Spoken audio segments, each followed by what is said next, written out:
Good morning. Thank you. First, I would like to congratulate everyone and say hello to Luis Alonso of the Secretary of the CRM, and I would like to say hello to all members and welcome to this training program on migration policies, which is a response to the request made by the member countries of RCM during the last meeting held in Guatemala on November 2019. Well, now it's a kind of nostalgic to think about those times when we were able to meet in person and have those enriching conversations. But I would like to thank the support of the Office of the Department of State of the USA through this regional program for Central America and the Caribbean and their support for all these initiatives. I would like to start first by reflecting upon a phrase. It might sound as a cliche, but I listened to a friend saying that policies generate changes in the long term and projects are going to solve concrete problems for people in the immediate moment. And this is where we would like to head. Changes in the long term. And in this sense, this program that is focused on policies refers to actions and trying to look for concrete solutions. And this is what we're trying to do with IOM. And I think that this is a comparative advantage of IOM, which is the possibility to work directly with people. In relation to the regional dimension, I would like to emphasize a couple of aspects. First, the work that we have been doing with COPREL on this framework law on migration, and we're going to start working with them on the legislation of each of the countries, which is an area in which IOM is a kind of new when it comes to working with the law makers. We have experience, but these are also areas in which we need to be stronger. And another regional element that I think it's important to mention is how can we generate some synergies and create legal and instruments and policies that would lead to these multiple initiatives in the region to work in synergy.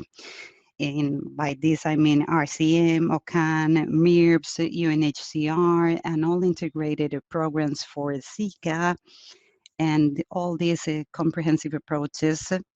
And when it comes to the national aspect, we have many different things of all these frameworks. And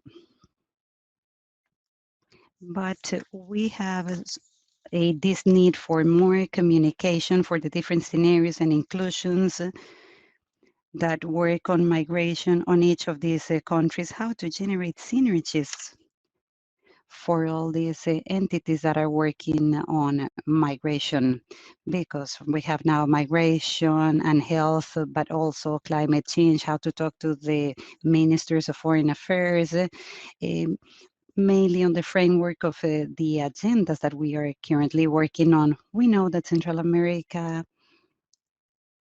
is the most dynamic corridor in the world when it comes to migration, and we have some important challenges to face.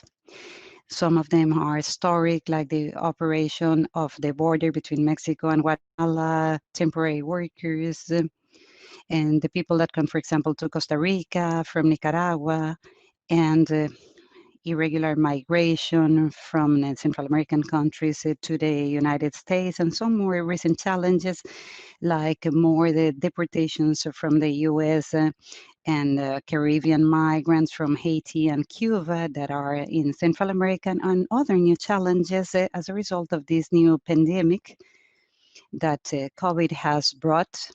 For example, some people that were left in Panama and some other Nicaraguans that are at the border with Costa Rica, and the capacity of countries to make sure that borders are safe, and the inclusion of migrants on the health systems regardless of their migration condition.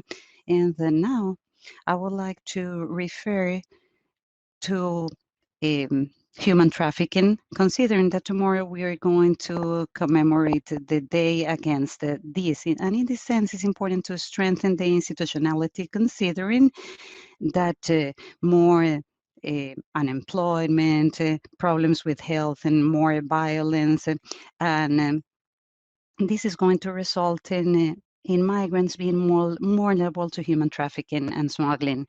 And we have multiple challenges in the region, and we hope that with this training from IOM and through the requests made by the CRM and the financial assistance of PRM and the US administration, maybe we can contribute to this. So once again, congratulations, and I would like to reiterate the commitment of IOM to continue to strengthen the capacities of our member states. Thank you.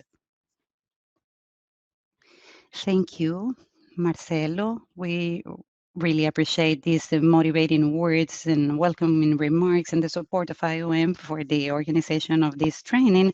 And as you mentioned, the Mesoamerica and Caribbean program that is financed by the US government. And we will, before moving on, I would like to quickly thank Renan Roas, who is with us on behalf of the Executive Secretariat, and also Jose Luis from IOM, that are technical experts, and the interpreter that is helping us this morning. Please keep in mind that you can choose the language of your preference on the lower left corner. And now we're going to listen to Fabio Jimenez on behalf of IOM, and he's going to talk about the support to the Policy Hub of IOM and some guiding principles for the design of policies. So now we're going to listen to Fabio, and he's going to support us with the next panel. And then I'll be back here when it comes to questions, comments, and answers. So thank you again, everyone, for being here. Fabio, the floor is yours. Thank you. Luis Alonso. I would like to verify if you can hear me fine for my presentation.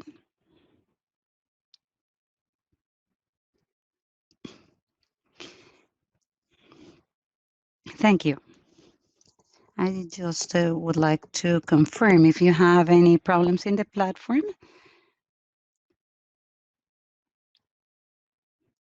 Good morning, everyone. We had the participation of Mrs. Michelle Klein with an introduction on the importance of MyGovs and the support of IOM through the Network for Policies or Policy Hub. But unfortunately, due to some technical problems, she cannot be with us, but maybe she'll join us in one of our next sessions. I'm going to move on to the presentation that I have prepared as an introduction to today's topic, that is the design of migration policies and the guiding principles that we can consider as countries when it comes to the design of the migration policies. I'm going to share my presentation. Luis Alonso, can you let me know if everything's fine? Thank you.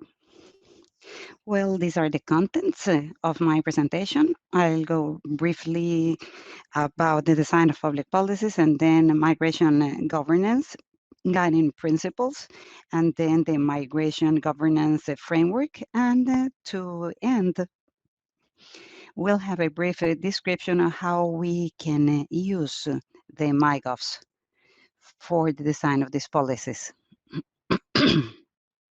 We're going to be this. I'm going to deactivate some things. Renan, can you deactivate my camera so that I can concentrate on my presentation, please? I'm going to be talking about this aspect, which is the design of policies, because as you know, there are different ways of understanding the public policies process and how they are developed. But one of the most accepted is the idea that public policies are built throughout a cycle that can be susceptible of being analyzed in different phases. First, we start with the identification and definition of the problem, then the design of the policy, the adoption of a decision, its implementation and evaluation. And today, we'll talk about the design. And during this session, this is what we'll do, the design of migration policies, and later on we'll have the participation of other countries, Mexico, Belize, and Honduras, to emphasize their experiences on the design of these policies. First, I would like to share with you some interesting data that we have from our prior consultation on the importance on this. So please, if you have not completed this information, please do so. As you can see here, the participants on this training indicate how important it is for them to have a possibility to strengthen the capacities of their countries when it comes to the design of migration policies. What we see in blue, 8 out of 23 questions that we received so far confirm the importance of strengthening their capacities when it comes to design of policies. It's about 37%. 40%, what we see in green, say or indicate that they are interested in going deeper into some tools for follow-up and evaluation of policies. And this is something that we'll see on next week.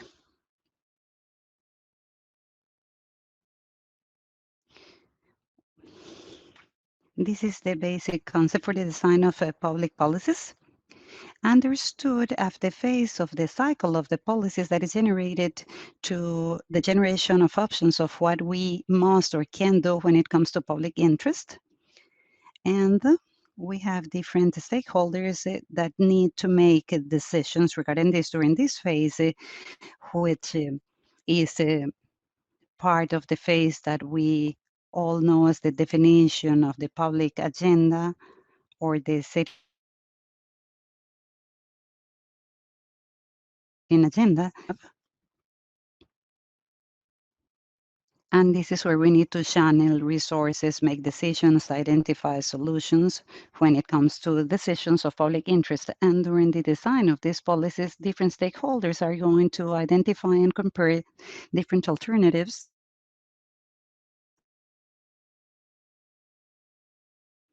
Important phase, which I identify as the possible solutions. And in here, I analyze the resources that I have in order to address these possible actions. The financial resources, technical, political resources that are available for me when it comes to implementation of this policy, which is very important to consider. And we could separate this phase of design of public policies into some punctual steps. First, we have a conceptualization of the problem where we build the narrative and an explanation of the causes that are going to generate these issues that we need to act upon. And then in literature, we have this conception of problem, but I would like to emphasize that there's not necessarily a problem or something negative. But there is an exercise for the definition of the areas of action and the area of public interest that we need to address. And this is currently done through consultation with different sectors. And then we go through the information gathering phase from different sources and types of data to try to understand the functioning of that area of action. And then we identify the possible solutions and the measures that can be adopted or a combination. And then we need to clarify or specify the objectives that we'll set. And finally, we design the measure to be adopted. So I would like to remind the scheme, which is a concept, because in reality, everything is much more complex. And it would be like something parallel to all these phases, but I think that this is something that we can start from when it comes to the steps. And at the end of the presentation, we'll see how the MyGov can help us on each of these sections.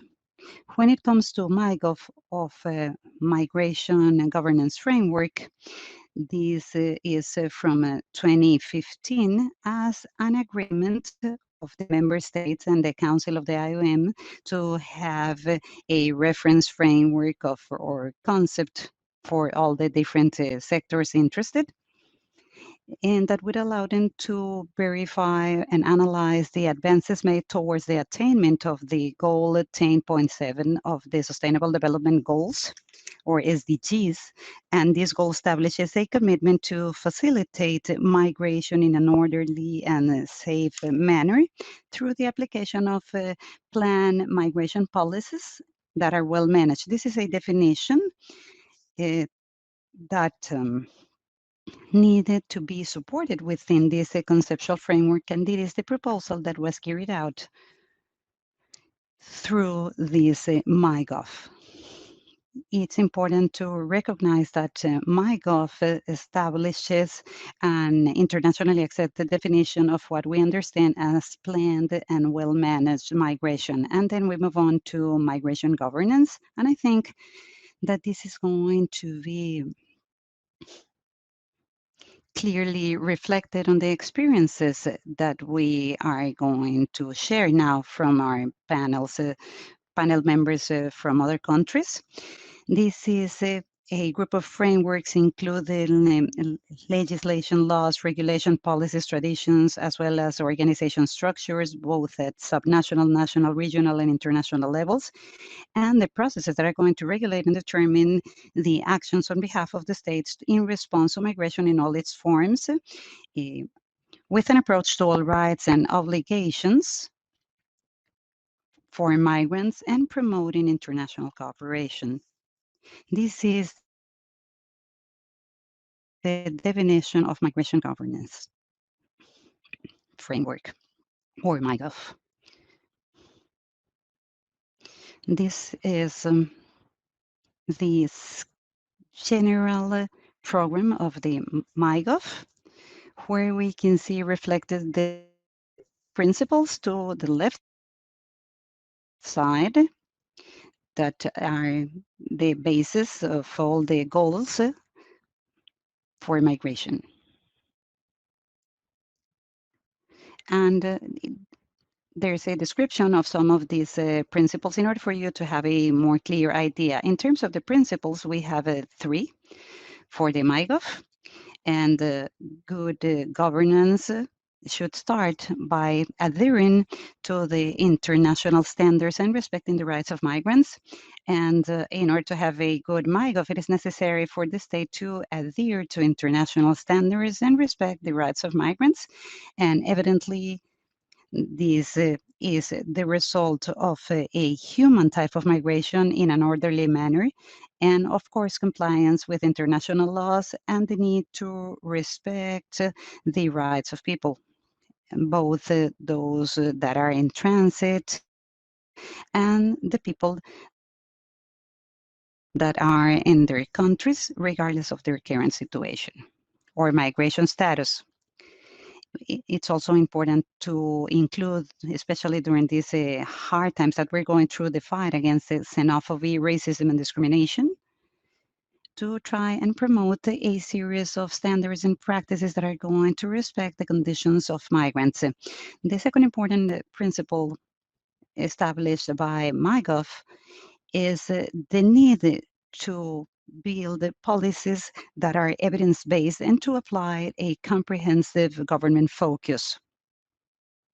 We have sectorial policies that are well connected and should be appropriately formulated when they are evidence-based and data-based. And we need a comprehensive government approach. And we're going to take a deeper look at this during next week's session. But it was important to mention it today because all of this is related to international migration, and sometimes we have a debate when it comes to national and international level, and some of these debates are not necessarily backed up by facts. So it's important for the governments to be aware of the conditions in which people are being mobilize it, and we need the information, and it should be reliable when it comes to demography, the cross-border movements, tracing, work, and everything that is related to other aspects of the lives of migrants. And the third principle, which is the last of the principles of the MyGov, is the need to create a long-term associations to face migration and all the questions associated, because mobility are going to imply different participants. So good governance for migration would necessarily uh, make us work along with other workers in at different government levels, but also we have stakeholders from the public and private sectors, local communities, civil society, migrants, their families, working organizations, and among others. And there is also a series of intergovernment and organizations and NGOs which mandate and type of work are related. Excuse me. Sometimes they are forced to work or motivated to establish associations with the government in order to tend to some of these migration aspects. So, as I said, these are the principles provided for by MyGov. And to go towards the migration governance, these are the basic conditions through which the countries can design their own policies that are going to be adequate and robust. And now we'll go quickly over the objectives of the MightGov, or those that should be established as the direction in which we're headed when it comes to the design of all these principles. The first objective, I think that this is the first objective, is to promote the social and economic well-being of migrants in society, which means, among other things, that this is going to be related to the acceptance of the fact that a good MyGov and the associated policies to this type of governance it should promote the social and economic well-being of migrants in society. As we all know, poverty and stability and the lack of access to education and other basic services are some of the factors that are going to motivate people, or better say, force people to migrate. They are forced to migrate, different to those that make their own choice. So sometimes when we have inadequate or dangerous conditions in their countries of origin. So the problem is that sometimes in order to try to live or migrate, they have access to some types of services that are not ethical, or they become the object of human trafficking and illegal smuggling. So when these conditions are not found on their countries of origin, then migration sometimes is a need, an urgent need. So this is why we should all work together and make some decisions that are going to help these people both at the countries of origin and also when we are the host country or destination country and transit country. So in that sense, the laws should be promoted in order to have the consolidated results both for migrants and obviously the population of the country. And the second objective that we have set as part of MyGov is to have an efficient addressing of aspects relative to mobility in crisis situations. Recently, millions of people worldwide, and our region is no exception, have been displaced as a result of different factors. Some of these are natural, and others might be social, economic, and also in many groups of migrants live in countries uh, that are in constant crisis. And those crises are going to have long-term effects for the migrants and the society.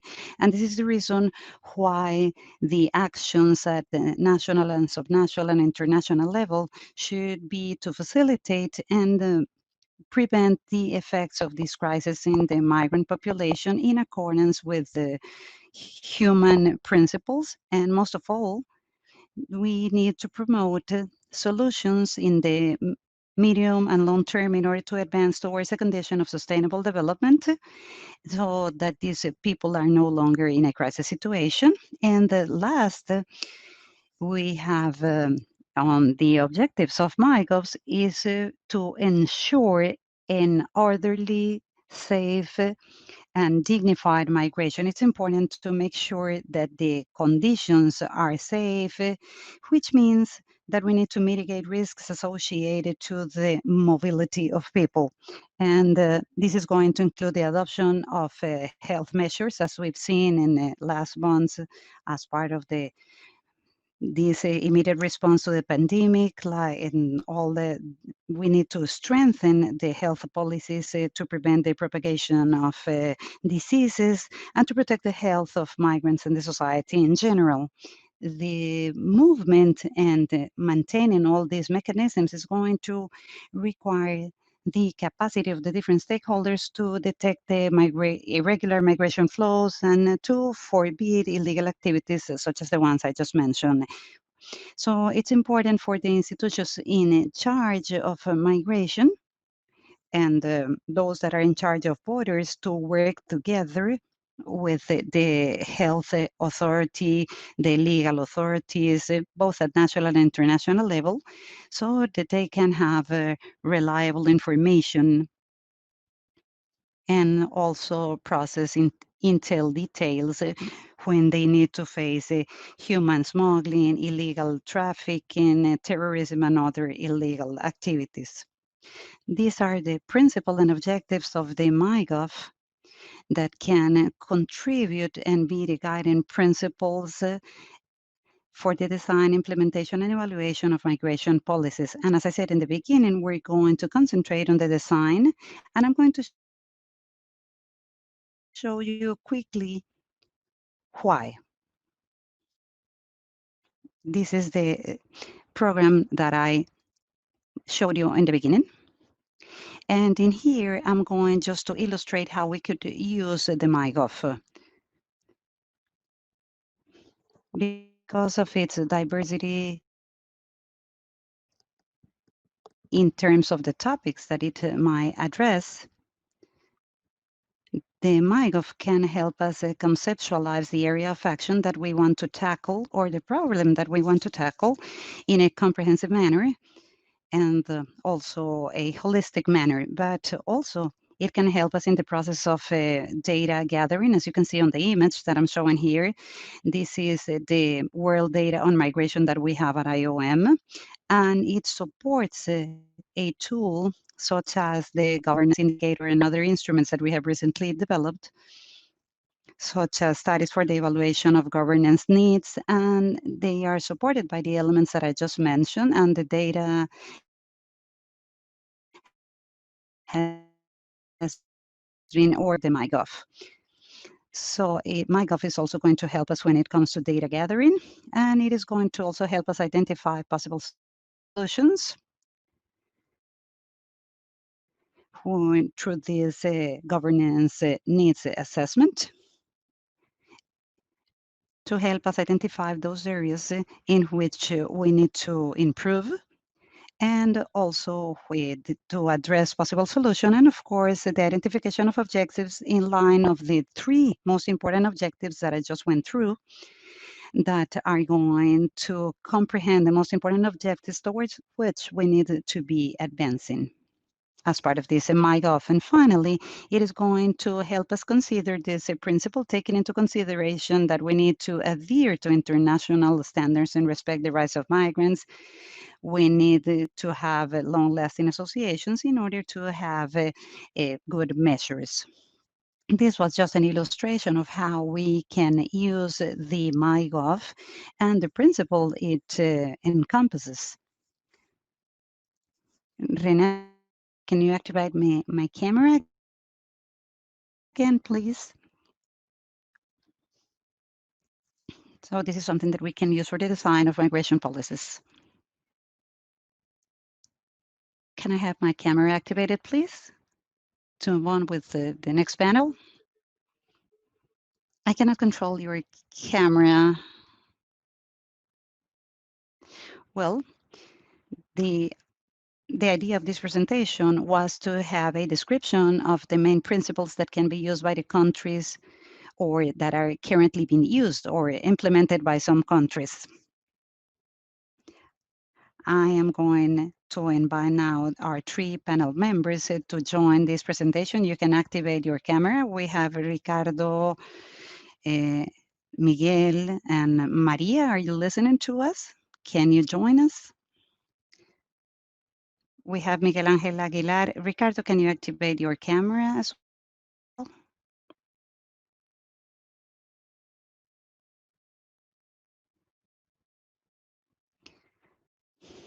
I want to remind you that on eCampus, where we have all the material, we have a series of additional resources, and in there you'll find a series of presentations related to the MyGov and some documents that can be useful. Thank you.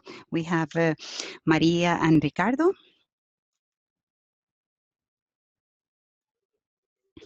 I have a question. I have my video open. I don't know if you can see me. Yes, we see you. So good morning again.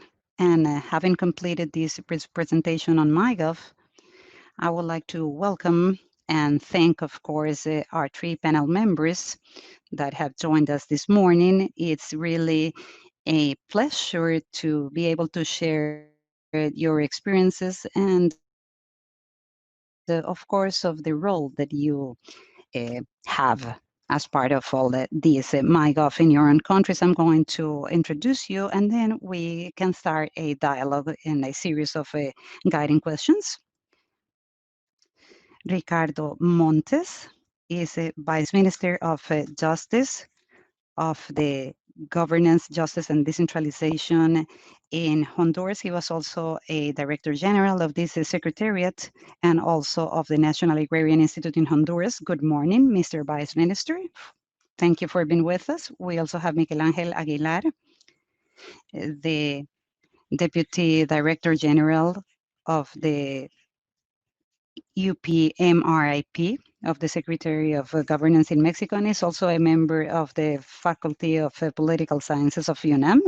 So thank you for being here this morning. Ana Maria Marin, finally. She is the director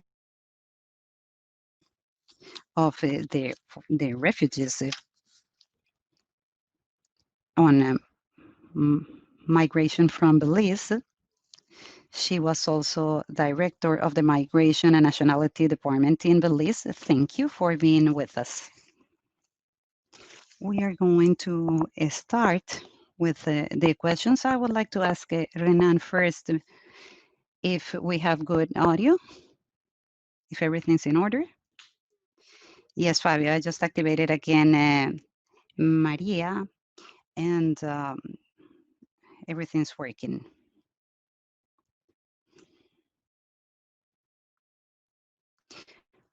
I am going to start maybe with Miguel from Mexico, and I would like to ask all panel members in order to share your different experiences in your countries to have brief answers on each of the things that I'm going to be asking or sharing with you. We're going to have the participation of the civil society. And Miguel, we're going to start with you. Can you briefly share what are the most important background aspects of the design of migration policies, mainly in Mexico? And how can you justify the preparation of these programs from the legislation standpoint? How does it work in Mexico? Yes, of course. First, hello, everyone, and thank you for the invitation. And I think that these initiatives in the midst of this pandemic is really important. in the way in which we relate. It has made us reflect and share some spaces. And even though it might seem that the world came to a stop, I think that the migration policies continued and the gaps are more evident when it comes to inequality. And COVID has taught us that we have differences. And I think that is necessary to take this into mind because even though we are willing to survive during the pandemic, we need to understand that social problems are going to continue and we need to keep on reflecting upon all of these opportunities and the creation of policies, going through what Marcelo mentioned about the different programs and policies that can help us. And in this sense, I think that these are the results of diagnosis and evidence. So what I would like to do is to talk or continue with the migration policies that Fabio clearly explained. We have a special program, and the process is the new migration policy for 2019-2024. Um, we didn't start from scratch because we had some programs that we used prior to this. This was the first one that we used in Mexico. And for example, when it comes to global prosperity, legality, those are important dimensions that complicated the implementation of the policy, its monitoring, and the setting of goals. And it is an incredibly important document, but it was not operative. So, but it was used as the basis for specific actions that we are currently working with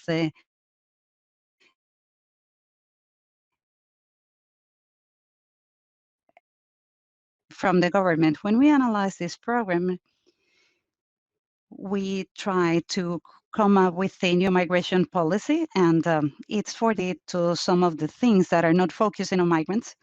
So we we are trying to focus on the most important things that are more operating. We think about responsibility in migration in an orderly manner because MyGov is going to replace regular for order, and I think it's important to take note of that. And we need to tackle irregular migration, the protection, and also the development of migrant communities. What happened with this? And I think that this is the second part of the question. It required the modification of some laws. We are trying to unify the migration law and the general law for population to try to have a more efficient implementation. And this diagnose or this sign allowed us to propose some laws to tackle human mobility. Specifically, we have at Congress a bill of law to prevent forced crimes. And I would like to tell you that the objective of this new migration policy, or one of the most important elements, is focused on the mobilization of people to transcend the administration, because the incorporation to society are not determined by a particular administration, but the social relations, emergencies, economies, and other elements that we cannot set on a calendar, because this policy might be replaced by other proposals. But for the time being, we as Fabio said, we are trying to have something more personal that we want to observe with responsibility. We're talking about the development plan with Central America. We have talked with the governments and the people responsible, and the administration structure is centered on the design of these migration policies. And later on, I will explain how we have structured all of this. Thank you, Miguel. We're going to go deeper into these aspects that you mentioned and during some of the questions, and maybe we can continue. I would like to compliment what Miguel said, maybe from the Belize experience. Maria, in the case of Belize, I don't know if you are listening to us. In the case of Belize, Has it been the same challenge, or have you had some types of adjustments when it comes to the design of these policies?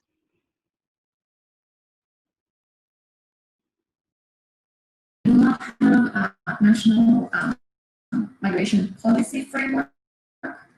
We have been using basically our legislation. However, we very recently started a movement towards the National Migration and Development Policy, which is spearheaded by IO and Belize. The important thing is that we have started work towards the migration framework policy, and we are basically looking at getting assistance from IO in being able to get an international consultant to visit and us to move the work that has been done thus far forward. We have a steering committee that is chaired by the Ministry of Immigration. The Vice Minister in that ministry chairs that committee. It is made up of both government and quasi-government related agencies or entities. That steering committee is supported by a team of technical focal points that are basically made up of the same government related agencies. One of the things that IOM has been able to assist with, which has been very instrumental for the committee and the technical team to move forward via revisions and recommendations, is the first phase of a desk assessment of the relative relevant national legislation, the policies and the regulations that have been in use ever since we became an independent nation. So we have that has been done by an independent consultant who has basically presented that to both the steering committee and the technical team. Fabio, I'm sorry for interrupting, Mrs. María. Disculpen por interrumpir a la señora Marín. Tenemos problemas de audio, no estamos escuchando tanto en inglés como en español. Se está trabando el audio. Tal vez vamos a pedirle a doña María que refresque la pantalla y también a la intérprete, también porque la interpretación se está trabando un poco. Si pueden refrescar sus navegadores con el botón de refresh en la esquina superior izquierda. Refrescar el navegador, tanto la intérprete también como la señora Marín. Disculpe. In the next phase, which I mentioned earlier, is the assistance by IO to provide us with an international consultant to help us move the development of that national migration policy forward.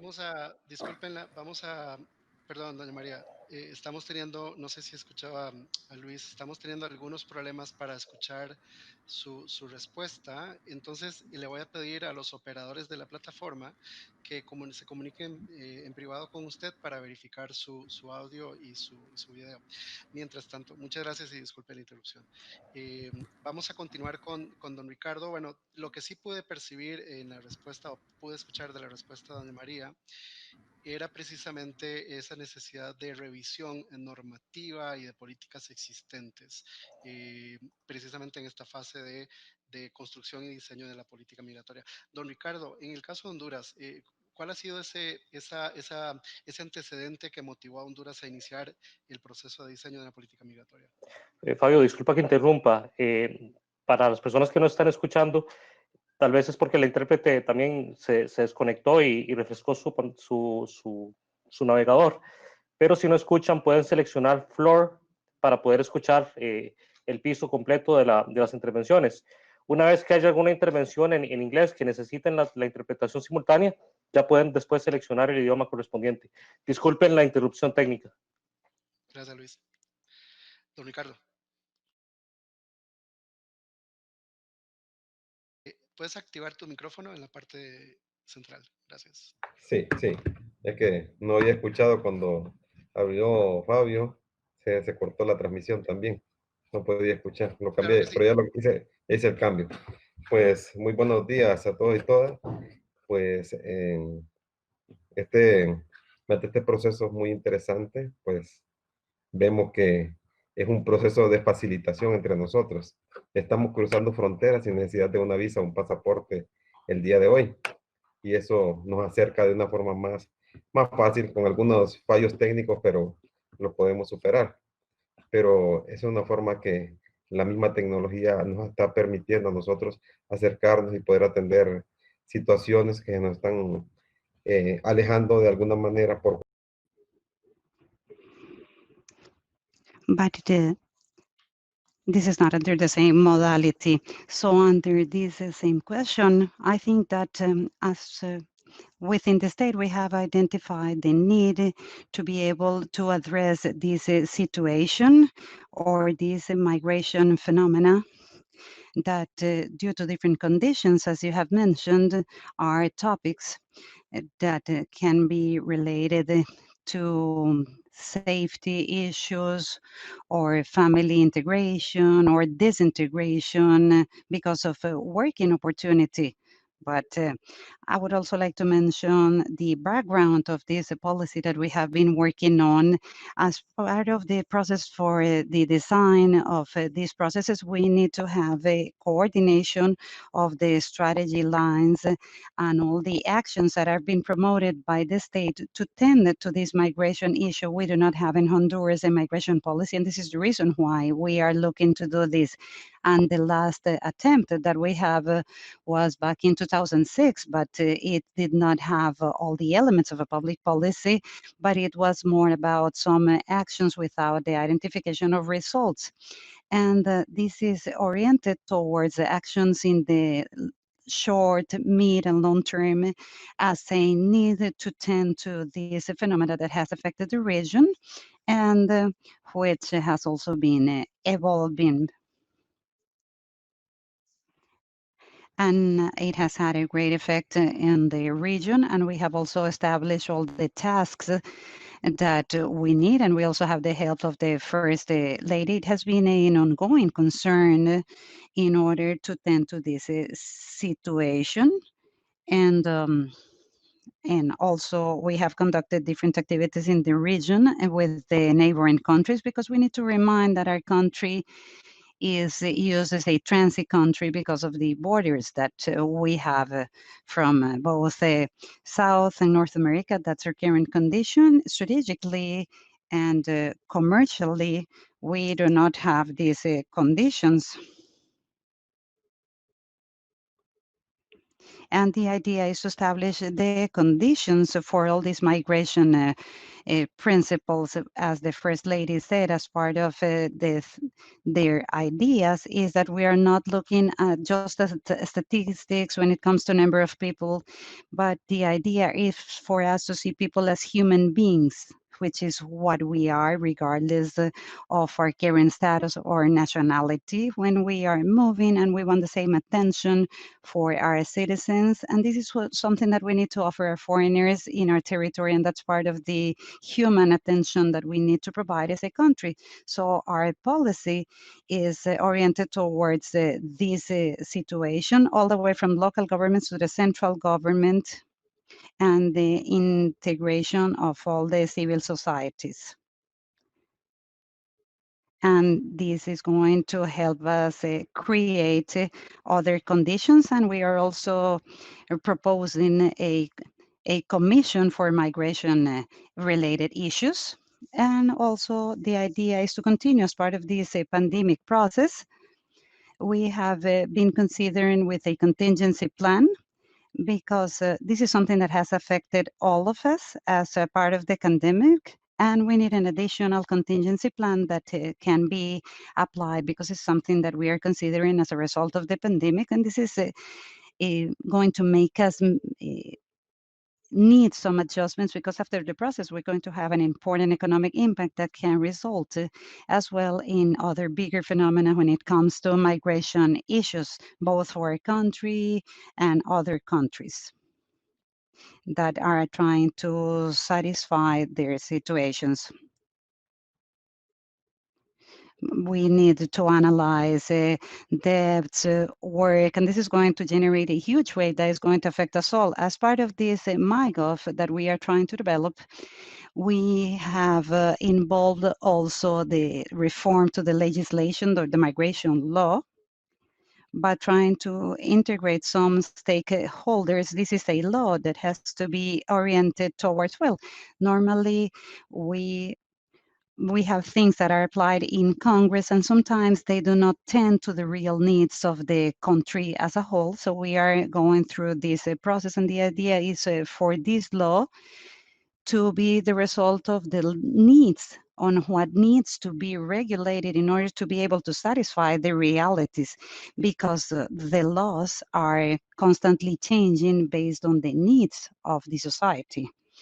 And the regulation frameworks should tend to this.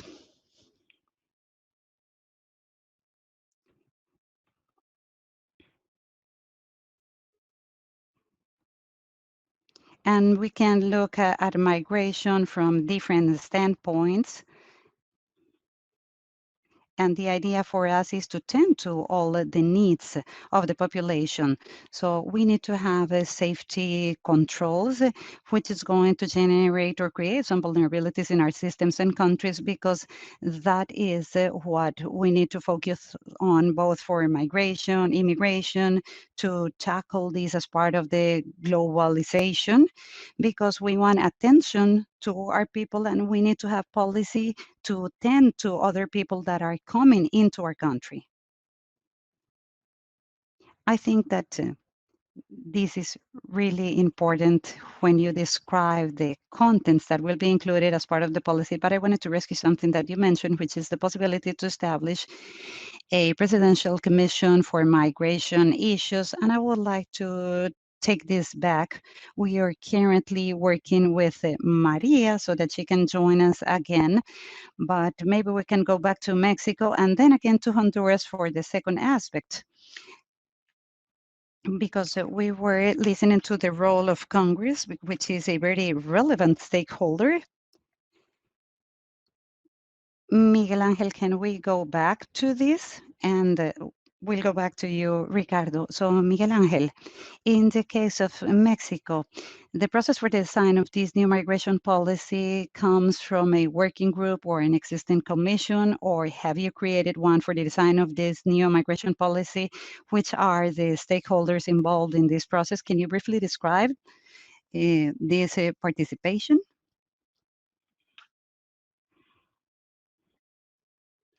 Yes, can you hear me? So thank you, Rene. As I said before, the Mexican government sets the process. We need the input and the design of the policy when it comes to the migration. And the idea is also to organize and facilitate the consultation for these migration policies. We have the consultation council for a dialogue space and permanent discussion with the government representatives at 3 levels, but also civil society, the academia. We have an agenda, and then they work together. So the idea, which is something that we've seen, and this is a self-criticism, but I insist that the academia and the civil society organizations have shown that we have internally displaced people that were part of or tended to by the civil society, but there is a lot to be done here. And this is part of this consultation council. And also we have sessions, we have working tables and scientific evidence that is it is all part of the design of the public policies. And I forgot to mention that we have consultation forums with the presence of international organizations. And as part of this process, we have met with groups of experts to design programs related to migration policies. For example, we had a Migration and Refugee Forum and others on in forced internal displacements and human rights, and also the integration of people when it comes to mobility, because it's important for us to know what goes on both in the northern and southern borders in our country. And at national level, we also have a specialized technical committee for the demographic aspect to measure, for example, the budget impact on refugees. We work with UNHCR, and we have an interinstitutional group, and we also participate in the system of comprehensive attention for children and young people. We also work with the United Nations. For example, eh, we presented recently the advances with an Office of the United Nations for the Prevention of Crime, and we work on financial flows associated to the coyotes or illegal smugglers. And the idea was to use the different surveys, for example, in the southern border, to follow up the money involved in this illegal smuggling, something that Fabio mentioned as part of the MyGov objectives, which is the economic and social well-being of people. Well, with these international agencies, we were able to conduct this follow-up, and we also recover experiences from experts in all of these topics. We heard the mobility agenda and things that are important. We also had the visit from the displacement observatories in Mexico. We presented world reports, and we also work with other agencies on human rights.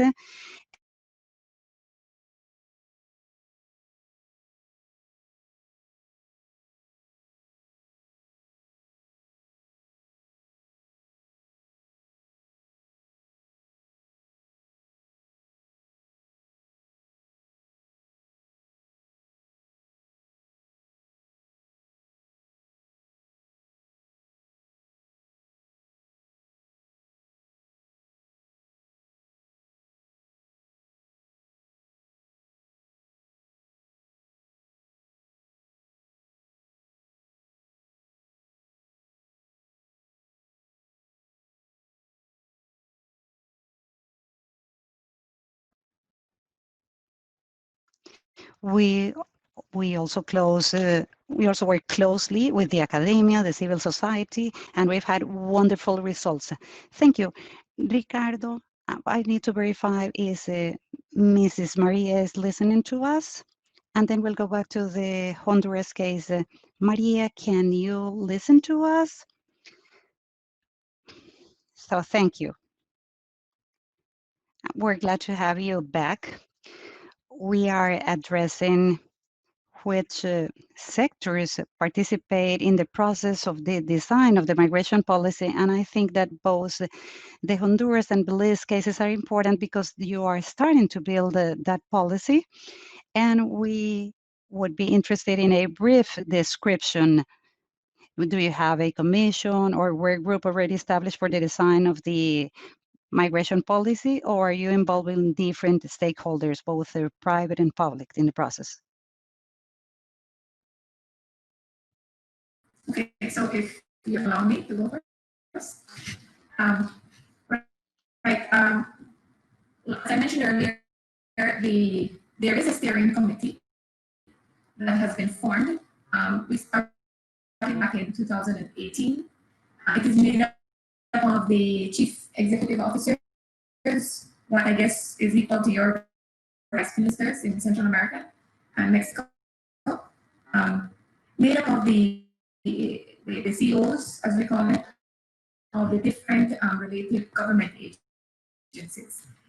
Included in the steering team is also representatives from the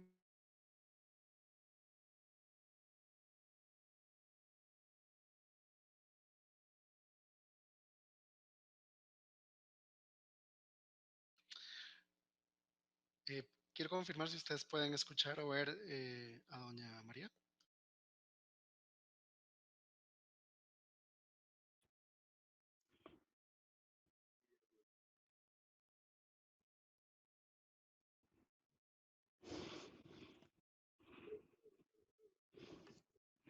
I think that there is a connectivity problem.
From the Office of the Prime Minister that are actually involved in the steering committee and represented in the steering committee. So we have the interest from the highest level of the country.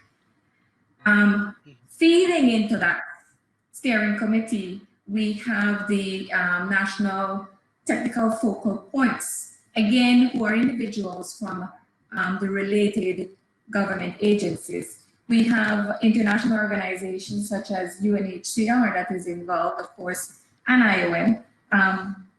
But at the moment, like we mentioned earlier, we are building that foundation. We are making those steps that will allow us to then sit and be able to share the information that we have gathered thus far, to be able to perhaps put it out there for consultation purposes with the NGOs, the faith-based organizations, the academia, and other civil society organizations who must be a part of this whole of society, not only whole of government, but also whole of society approach that must be the effort that feeds into the national migration and development policy. We hope that very soon we are able to get the consultant, the international consultant from IOS perspective for us to be able then to build the actual framework and the action plan that will allow us to move in that direction. Muchas gracias, doña María.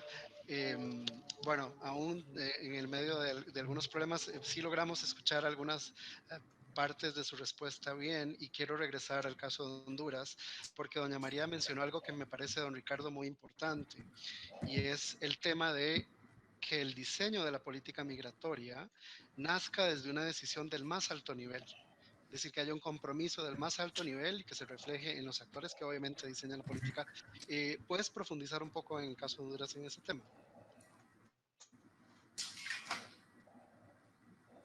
No sé si exactamente quieren ver la parte del proceso que estamos trabajando actualmente, cómo lo estamos desarrollando. Pues, para la construcción de la política se ha contado con el apoyo de OIM a través de la contratación de la consultoría, siendo ejecutada por el Instituto de Estudios Migratorios y Paz de Colombia, y que está liderado por don Sergio Bueno, perdón.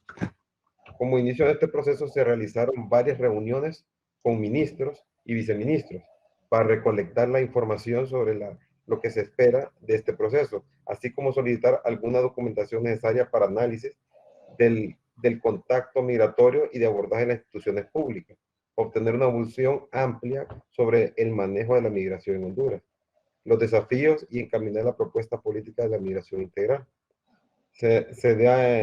Se dio una encuesta de percepción online en los principales intervinientes que desarrollan algún rol frente a las demandas de materia migratoria.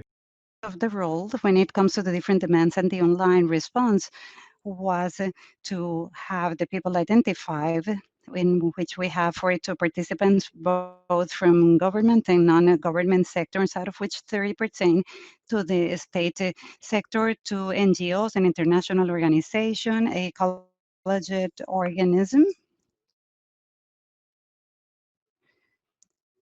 And the problem is different. We also organize some different workshops to try to identify the different interventions. And the idea is that we were able to determine 114 participants from a control organism, electoral, and also secretariats, sectorial, the concentrated organizations, and other specific dependencies, and integration organisms and other aspects, 30 international instances, international integration, 16 NGOs, and other actions for the private sector and representatives of the academia. So the importance that we have given at the highest level is one of the strategies that we have used, which I think that it's really important for the President of the Republic, and which has been led by the First Lady. As I mentioned, I don't know if you would like me to give you an introduction about what we have been doing with this new organism and the Presidential Commission. Or if you have any particular questions, would you like me to introduce some of this? Yes, can you explain the logic behind this commission? The background is the situation that we have gone through since Hurricane Mitch, and the political aspects, migration from both men and women, of unaccompanied minors, and the exponential growth of all these subjects, and the declaration of humanitarian crisis for unaccompanied migrants. And we justify this with the increase of the flow of migrants, international treaties when it comes to human rights, and other guidelines on behalf of IOM, the United Nations, and the focus of the government to have a vertical conversation as part of all these migrations. And we recommend the definition in a coordinated manner, and also a framework law for migration aspects.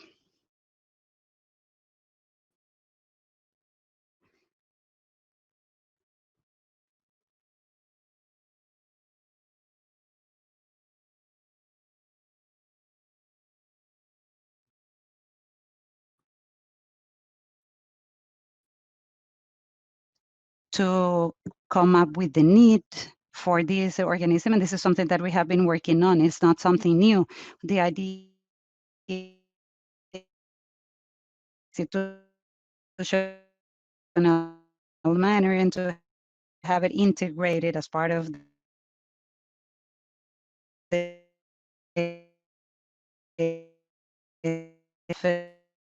national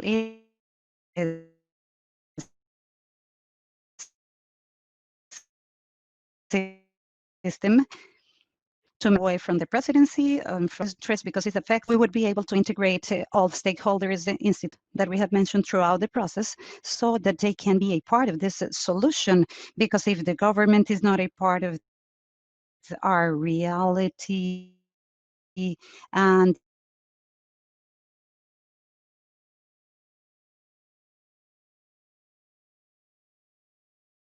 the opinion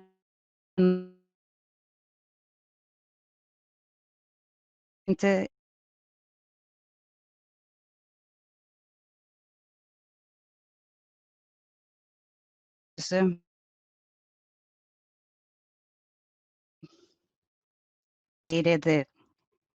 process. And that's part of this tragedy that we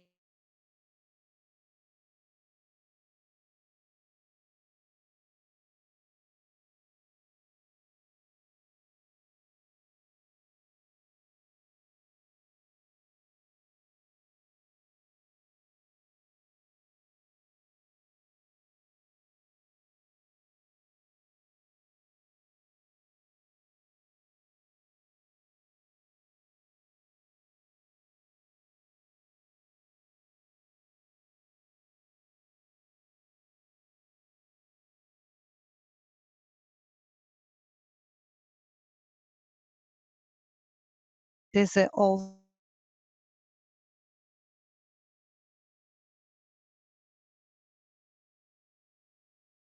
policies.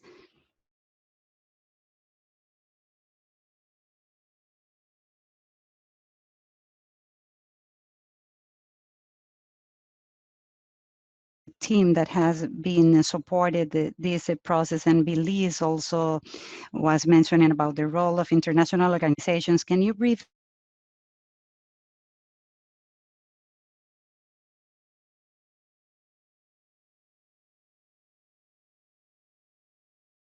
to the sign of these policies, and which are the assets that we need when it comes to this? Maybe we can start with Miguel Ángel.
Se enfrenta a los obstáculos que nosotros denominamos culturales, que tiene que ver en este caso con la xenofobia y el racismo, que existe y que hay que atenderlo y que hay que buscar la forma en que nos permite operar la política migratoria que estamos diciendo que diseñamos.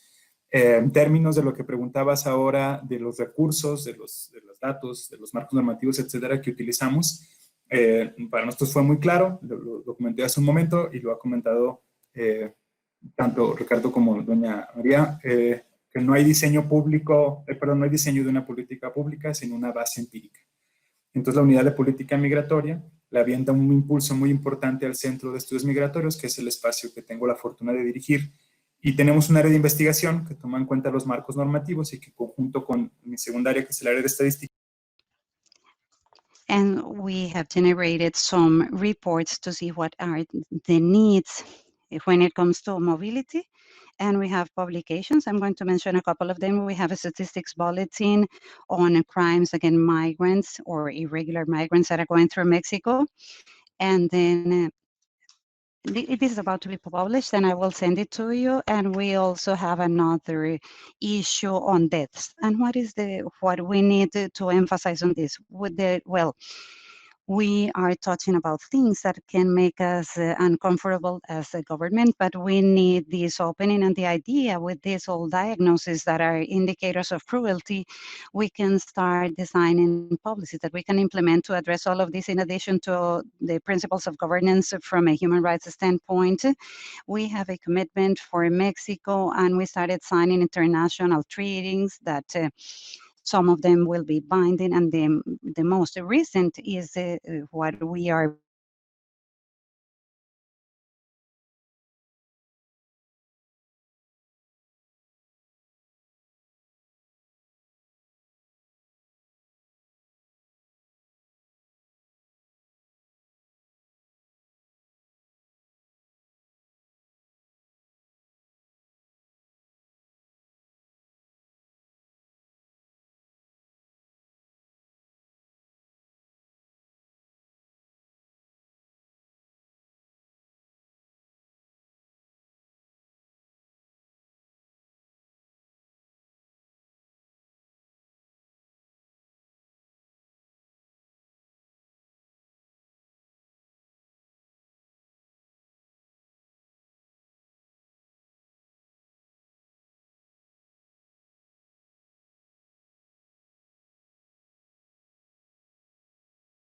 A partir de las investigaciones del análisis sobre la movilidad humana, permite orientar e informar la implementación de la política migratoria. Eso es lo que estamos utilizando. Buscamos las buenas prácticas de otros países, iniciamos un proceso de diseño de políticas siempre sobre la base de la evidencia. E insisto, la evidencia no siempre es halagüeña, generalmente es todo lo contrario, ¿no? Pone el dedo sobre la llaga de un montón de cosas que no se han hecho y que necesitamos hacer. Hay unas que se han empezado a implementar, hay unas que no hemos podido empezar a implementar, porque hay un actor que siempre dejamos de lado y que para mí ha sido muy importante, las sociedades. Tienen un montón de cosas que decirnos y hay que también trabajar con ellos. Entonces, eso es más o menos como podría responder a los recursos utilizados en el diseño. Excelente, Miguel Ángel. Realmente hiciste una descripción que me hacía mucho pensar efectivamente en el principio 1 y 2 de MIGOV, ¿no? Es decir, la adherencia a una serie de marcos voluntarios, algunos de carácter vinculante, pero también un proceso de diseño basado en la evidencia, la utilización de estadística, los estudios que ustedes generan desde el centro de estudios. Realmente es una muy buena ilustración de cómo se suman este tipo de recursos a la hora del diseño. Don Ricardo, quisiera tocar un tema sensible con usted en este tema de los recursos. Creo que lo hemos tocado muy levemente en la sesión de hoy. Y es el tema de los recursos financieros, el tema del presupuesto. ¿Cómo hacemos en el proceso de diseño de políticas migratorias para, ya hemos visto que se utilizan marcos normativos voluntarios o generales, que se utiliza el apoyo de consultores, la evidencia, la estadística, se suman apoyos de las Statistics, in addition to the support of international agencies.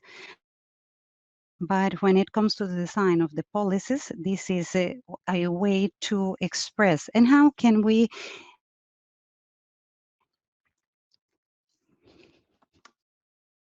relate these to the budgets? Well, considering that the resources, we need to maximize resources and reduce costs. And this is about the investment as part of this process for the institutional strengthening. But we need to reallocate the different resources, mainly during this world crisis that we are going through. So we need to make restructurings of the whole process. And we do not need indebtedness, but we need to redirect the funds that we need. Please remember that the impact of these problems is something that we need to focus on. We need resources to strengthen the capacities. And this is something that we have been trying to do as part of the migration policy.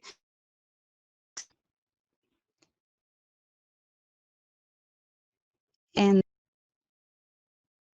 as a part of this policy, we needed to reflect everything related to migrants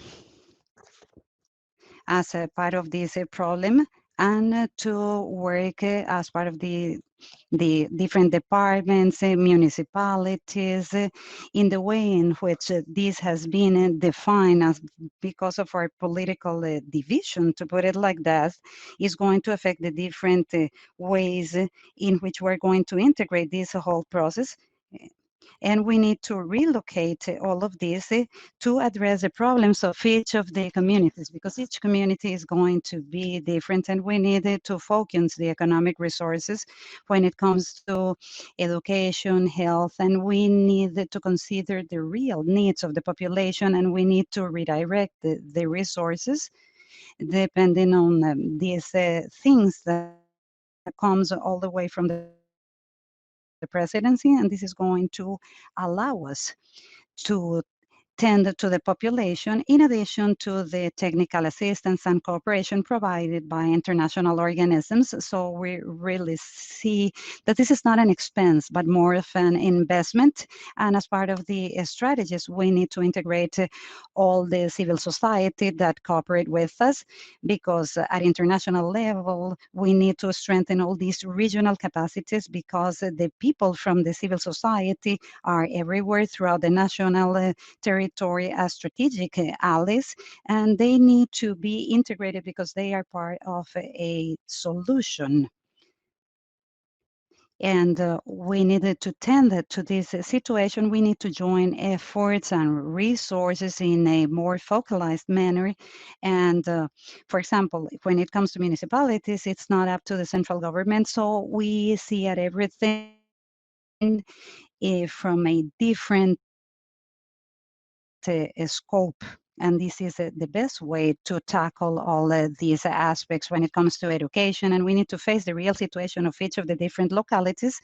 And this is how we can maximize the resources that we count on all for the decentralization processes that are also related to central governments. And if local governments are not related, or they think that they are not in charge of all the different situations that people are going through. And I think that this is part of the integration when it comes to private sector, because they demand labor, but they also generate employment. So I think that we need to structure a public policy. We need to tackle this national problem, but maybe we want to do it through a law. But the law is going to regulate a topic. But if the law is not close or detaches itself from this real need, we need to go through all these processes. For example, when it comes to getting a passport, because the law should be integrated to the real problems that we need to face. But I think that the law should not be detached from the reality, because we need the public policies to integrate all the stakeholders to try to solve all the problems, and all these resources should be better managed by local governments. Thank you. It's really interesting. This is a very good idea, because the resources should not only be a part of the central government. And I think that we're going to move on to the last question, and then we'll listen to the other participants and RCM to answer to all the questions. But we've seen during these panels the importance of the participation of the different stakeholders in the design of this policy, and how different technical,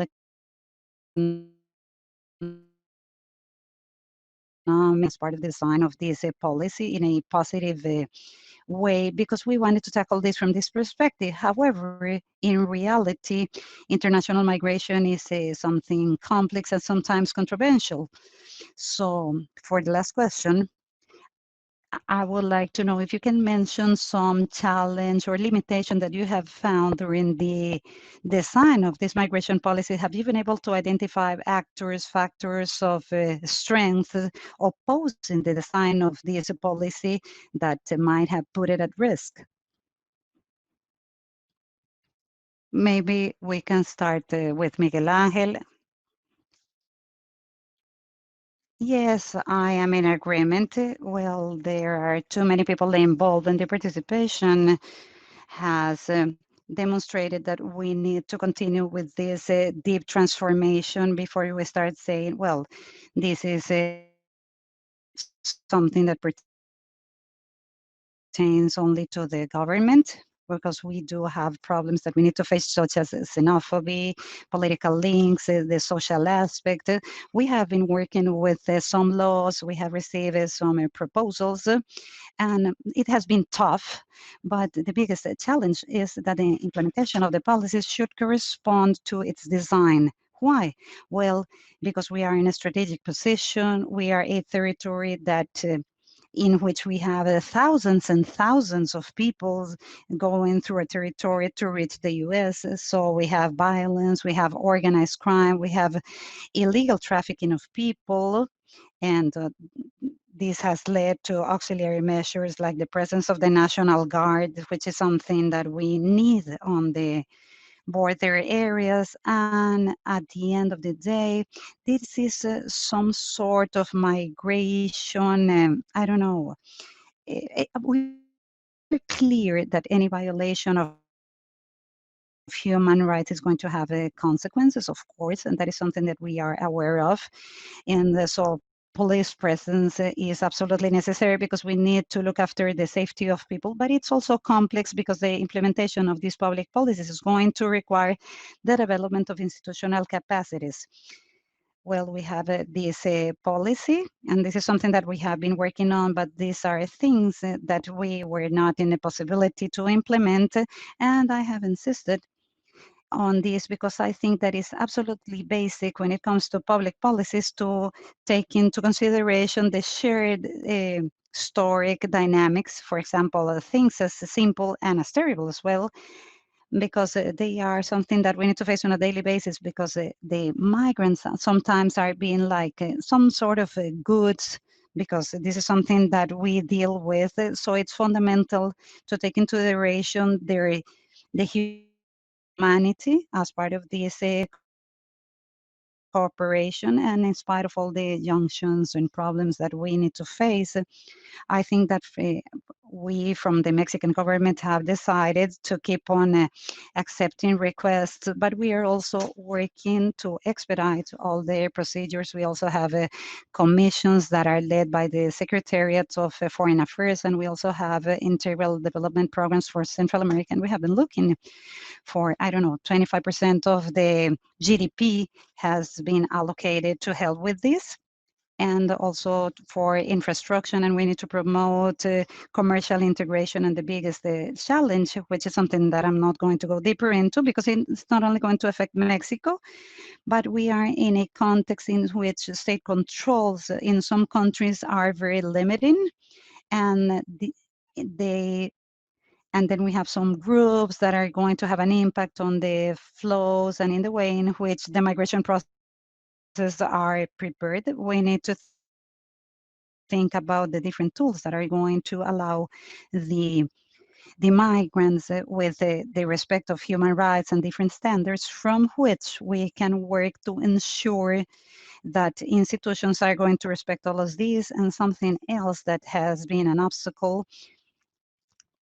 has been this need to be much more clearer when it comes to specific actions for these communities that are more vulnerable, not just by being migrants, by people that are, for example, I don't know, the indigenous, people with disabilities, the elderly, LGBTI, women, pregnant women.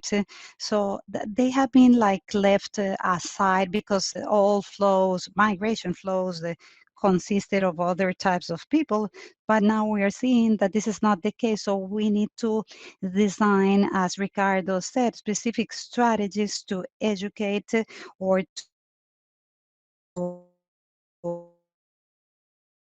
recognize the different processes, the different dynamics for cooperation, not only at the national level, but also at regional level. Now that we're talking about a RCM, and we have been told that we're going to have important opportunities to work on this. So I think, Fabio, these have been our main challenges and the ways in which we are trying to solve them. And I insist that some of them are very advanced, but as for others, it's just like the first sweep.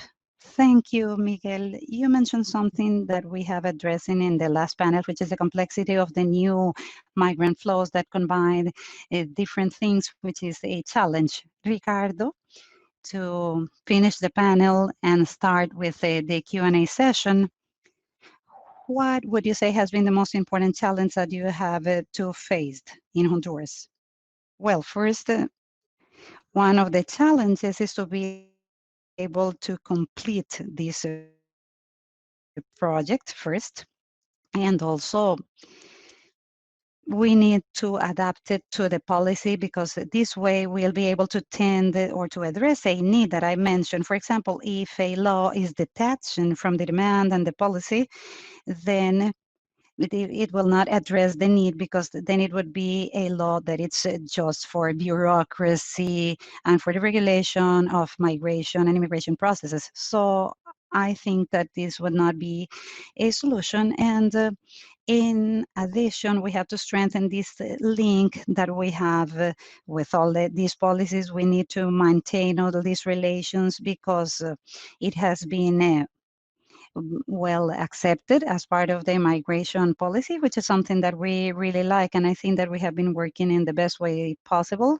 And the idea is to involve all the stakeholders and to tackle the different problems that we might need to face. And that's part of the concern of the governments in different states.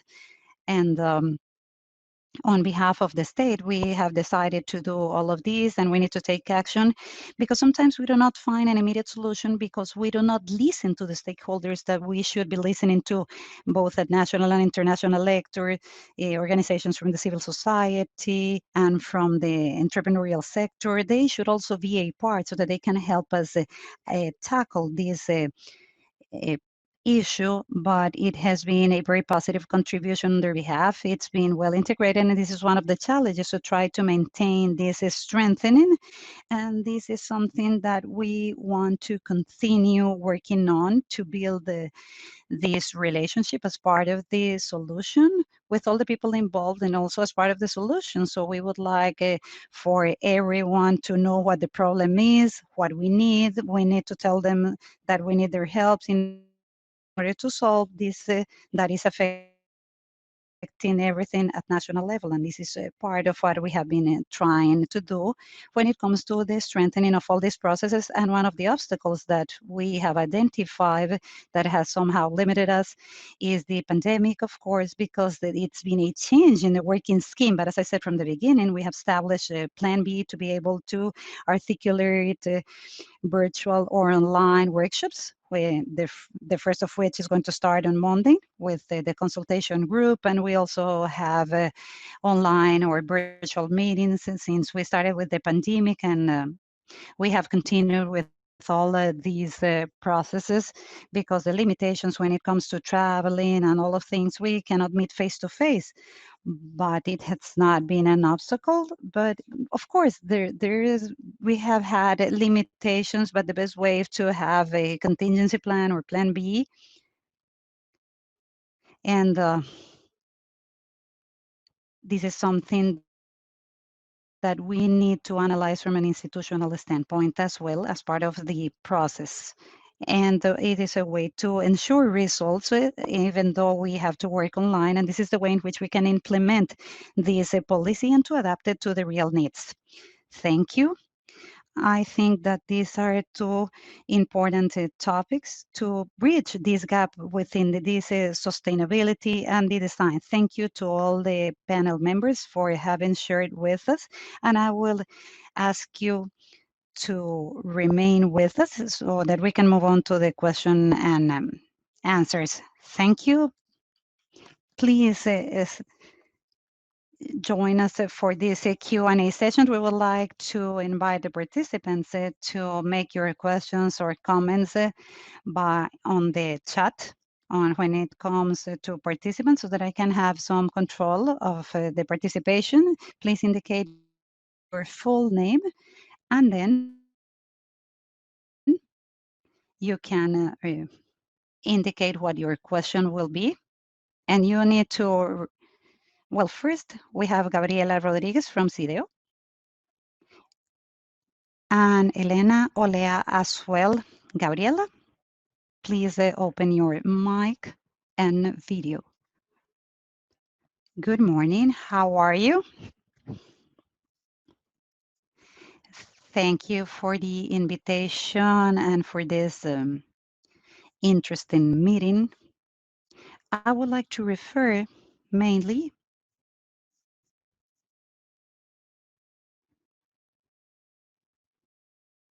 to this great positivism that we see around the creation of new migration policies that are inclusive, that do not discriminate. And I just wanted to mention, if I may, something regarding the interventions. I think that our colleague from IOM, when he talked about MyGov, I think that this is fundamental. When it comes to the RCM, we need to be more clear on this. And why? Because this is going to encompass everything that's related to governance, which is not the same as governability, and we all know that. So I think that it's important, as Marcelo said, Marcelo Pisani, we need to keep on advancing during this level because this is something different than what we had before, and now we have more complications with this pandemic. Wanted to share that when it comes to migrants worldwide, I think that we need to mention more human rights, and with all due respect to the representative of Mexico said or talked about irregular migration and dignity, something that we have included since 2016 in the General Assembly of the UN in New York. We incorporated all those conceptual elements that are not just a detail, such as dignity, because that is a human right. And of course, everything that we're doing when it comes to multi-sector forums or by regional, national forums, everything's important. But I think that the Mexican example with the unity that they have, I would say, is very important to mention. And we also have that in Costa Rica. When it comes to the design of policies and foreign relations and the Ministry of Education and Mini Plan and governing, police, migration, and all organizations in civil society that have a voice and a vote. And I think that that would be a good scheme because then we would have a plural participation when it comes to the high-level officers of, well, the regulatory frameworks, I think that should refer to the international regulation framework in each country. And I mean that this might be optional and not binding. It's not an obligation, but I think that it is mandatory for us to comply with what we have ratified, which is above the Constitution. And by this, I mean everything that comes to national law. And I think that we should try to find the binding agreement and which we are a part of. So it's mandatory for us to enforce it when it comes to international law.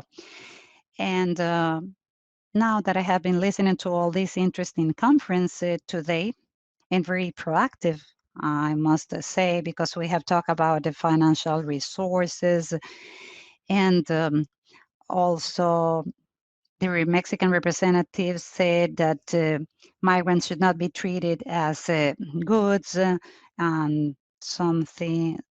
It was also mentioned about the comprehensive development, but I insist on human rights. And why?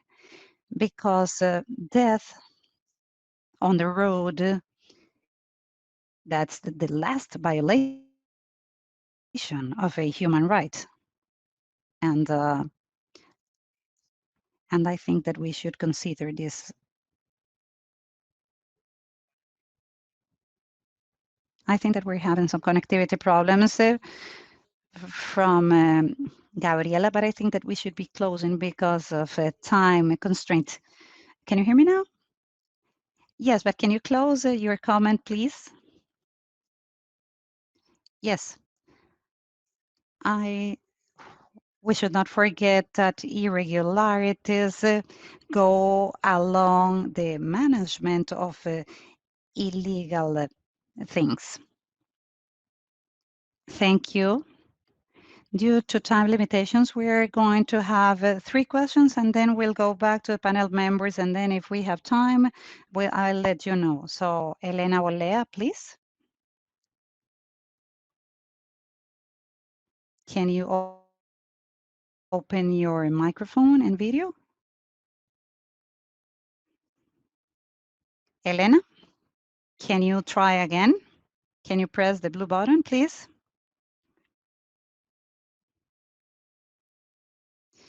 Good morning. I would like first to thank for today's discussion, which I think it's very positive and interesting, and along the line of what Gabriela said, which is not surprising because we have been working together for many years. So my question is about how do you include both from the proposal of the IOM and MyGov and as it state the considerations related to international obligations that are the result of human rights and also the contributions of the World Agreement on Migration. So my concern is that the design of public policies are going to consider other elements, but the treaties on human rights are going to be just a part of this consideration. And for example, considerations about the World Migration Pact are going to be a concern just at the end of the year when we need to do or conduct a regional review. So my question is, why don't we include it all the way from the design to incorporate this vision of a 360-degree vision, which is what we need to try to understand migration from a more comprehensive and inclusive aspect. Thank you. Thank you. Both questions are really important. I don't see any other requests, so I will give the floor to our panel members and Fabio. And I don't know if any other colleague would like to make a comment. Miguel? And then we'll continue with Ricardo and then Fabio. Thank you. I would like to express my gratitude for this participation. And I think that I would like to fine-tune. I think that it's important to include the dignity, but we must consider that it's not going to replace regularity. And regularity is not necessarily something that dignifies us. And we have been asked why did Mexico did not do what Portugal and Italy did when it comes to COVID to regularize thousands of requests. And I think that it's a good step. I think that it's an interesting humanitarian policy, but I also see a demographic bonus that is getting old, and there's also this need to have new things. So we need to be careful to try when it comes to replacing dignity and regularity. They need to go hand in hand. I really like dignity, but in terms of the different processes that we needed to face, well, we have this tracking of how monies have been moving to try to identify illegal traffickers. And the idea is not only to incorporate migrants, but many other people and social actors or stakeholders. We have organized crime, we have illegal traffickers, we have the people that are selling products at Sonora, for example, cell phones, black clothes, bottles of water. And it is a process that has too many aspects surrounding it, and we need to tackle all of them, which is something that we are trying to do with human rights. And I'm going to insist once again that we have the design of the policy, which is not the same of the implementation. We have considered some historic processes that we need to stop. We advocate these different processes. We do not think that migration is some securitization process.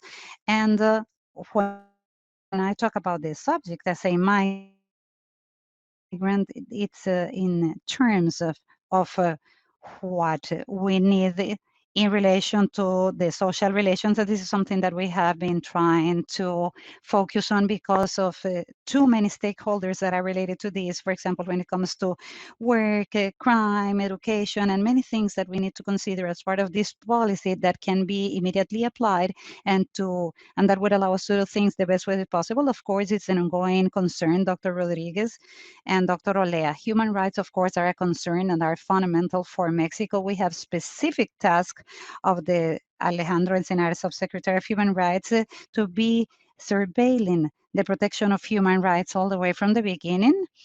And maybe I can send you the new migration policy so that we can try to strengthen all of these and to include the last advances and publications for all of you to see which are the diagnoses that we are seeing when it comes to violation of human rights. And that's all I wanted to say for now. And of course, we have to new issues after the pandemic. And this is something that I can send you, but I want to insist that this is a pillar for the Subsecretary of Human Rights. Thank you. We're going to be very happy to receive all these documents as part of this training program at eCampus and through the Executive Secretariat, Vice Minister Montes. Well, in relation to the question, as part of our constitutional regulations, we establish that it is an obligation for the state to protect. And this is where we have all rights and guarantees in favor of nationals and foreigners. And I think that we have taken all of this into consideration. And since we had all of these treaties, they are part of their internal laws. And once we have entered into these treaties, they are part of the legislation. So there's no separation of the national or international legislation. Well, they can be treaties or agreements, but they are part of all the regulation, because we cannot detach from these international commitments that we have taken on. And as part of all these processes that we have completed, we have incorporated all the elements and international commitments, and mainly the protection of humans by guaranteeing all the rights. So from the beginning, as part of this migration policy, we have to regulate everyone, both foreigners and nationals that are in our national territory, and we need to look after the rights of these people. We have incorporated asylum as well as a part of all these process that we want to ensure as part of the Constitution. We need to expand these rights and guarantees, always in line with international treaties and respecting human rights. And of course, we need to include as part of the institutions the Secretariat of Human Rights to make sure that everything is enforced. And in the event of a violation, we have the UNHCR in order to deal with this. And we have also new laws when it comes to the violation of human rights, so that we can have more guarantees as part of the legal system. And this is all the part of our function to guarantee all these human rights. And as I said in the beginning, that's a part of our safety and the guarantee of human rights that should be included on these migration rights as people and as human beings. And that applies to both nationals and foreigners that also need this dignity. So if we detach from this constitutional principle, and then we would be violating any of these regulations, both from our side and any value that we might have as a state. Thank you. Thank you, Vice Minister. As you can see on the chat, Miguel has shared the different links for the documents that he was mentioning. We have the new migration policy from Mexico, and also documents on violations in the context of the COVID, and also violations of human rights in the context of this sanitary emergency. Fabio, would you like to comment on? Yes, thank you, Luis. Just as a parenthesis, I just wanted to mention that I don't know if Ricardo or Maria Marin would like to send us. In the case of Belize, we are going to upload these to the RCM and the eCampus platform as well, because we want to consolidate all the information for this training program so that you can look at it. And I would like to briefly confirm to Elena how important it is for us to respect all these international frameworks on human rights, migration, for volunteers, and those that are binding as well. And for all IOM member countries, it has been recognized as the first principle for this framework. The adhering to these laws and the rights of migrants. And as Ricardo said, regardless of the migration status or the migration condition, if they are in transit or any condition they might be in, but they are in a country. So as part of this framework, we would like to motivate all to respect all these frameworks, but next week we'll take a look at all this implementation and the incorporation of this principle as number one, adhering to all of this. We may have done specifically, but we recognize, and this is directly linked to the Agenda 2030 for Sustainable Development Goals. Thank you, Fabio. I don't see anyone else requesting to speak. So for the last couple of minutes, I don't know if anyone would like to ask a final question, or if you would like to remind them to fill out the polls. And Mrs. Marin. Mrs. Marin, would you like to add something? Can you hear me? We apologize. Sí, por favor. Adelante. You need to activate your mic. Hi, hello? Hello? Hello, can you hear me? Adelante. Yes, go ahead. Okay, thank you. I'm sorry, I seem to be having connection problems. But just to quickly express how enlightening and very encouraging it has been to hear and listen to the experiences of our neighboring partners to the north and to the south.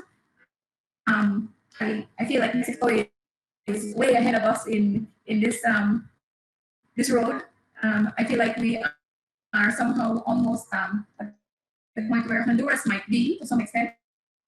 But to just reiterate and emphasize the fact that has already been expressed, while we realize that there are so many new dynamics to the whole issue of migration, we must remember that our national legislation must be brought in line with the more recent and current trends and patterns of migration. And the whole issue of international law, international standards that might not have been incorporated as yet into the national legislation of each individual member country of RCN is of importance. That's one of our challenges that I was unable to express earlier because of the connection problems. But that's one of the big things that we need to look at. We must also realize that we are looking at human mobility. We are looking at the issue of persons, human beings moving. That's a basic human right of any individual. And therefore, when we talk about the consideration and respect for human rights, it's a major issue that must be incorporated into any development policy that has to do with human mobility. We realize that there are many development opportunities. There's a huge potential for growth and development via migration and the movement of individuals.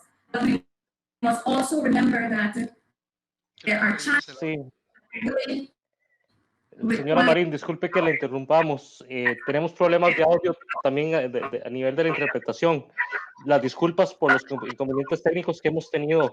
Inconveniences that we have had this morning, but we really appreciate the participation from Honduras, Belize, and Mexico during this panel, and would like to remind you that next week we're going to have the second session about the evidence and in comprehensive focus of the different policies. So I would like to remind you to please join us next week at this same hour, and hopefully we won't have any technical issues. So for everyone, it has been a challenge to transform all these sessions into virtual sessions, but we are doing our best for it to be as participative as possible. So before the official closing, Fabio, please remind the elements that we need to complete at eCampus level for those of you that are joining this training program. Yes, thank you, Luis Alonso. Once again, I would like to thank Ricardo, Miguel, Maria, for being part of this panel. It has been really interesting to get to know your opinion. 2 important points. For those that have been invited to be a part of this training, please, you need to complete the course on trends in Latin America on the eCampus platform. It's a virtual 2-hour course, and we'd like to invite you to complete it. And also the prior consultation. We have 2 more answers for today. So thank you again. Well, I would like to thank all of you, IOM, Marcelo, Vice Minister Montes, Director Miguel Aguilar, and Mrs. Marin from Belize for joining us this morning. I would also like to thank our colleagues from the technical department and the interpreter that helped us this morning. Once again, I would like to wish you a wonderful morning, and we'll see you next week. Thank you again. And congratulations for this new thing that we are working on. Thank you, Vice Minister. And of course, the presidency pro tempore. Thank you. It's been a pleasure to participate.